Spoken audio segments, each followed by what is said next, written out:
Hello everybody and welcome.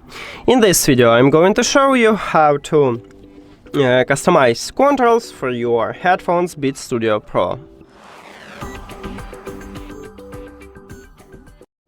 You have to start by open settings.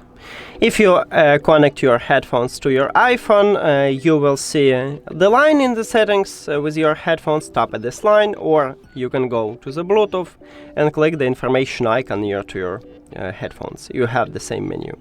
Now scroll down and we can customize only call controls and ambient sound control. So, by default we have to mute and unmute the microphone during the call on single press. You can set it to double press by the tap at this line and select press twice.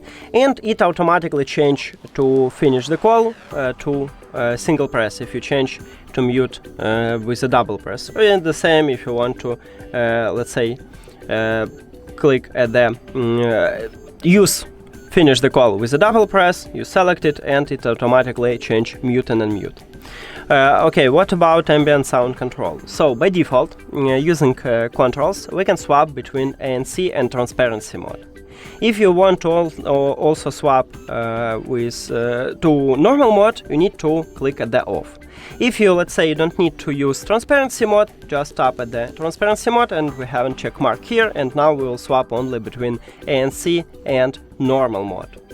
And that's it, we have no more option to customize these headphones. Thank you for watching this video. If you found it helpful, please consider subscribing to the channel and leave the like on the video. See you later!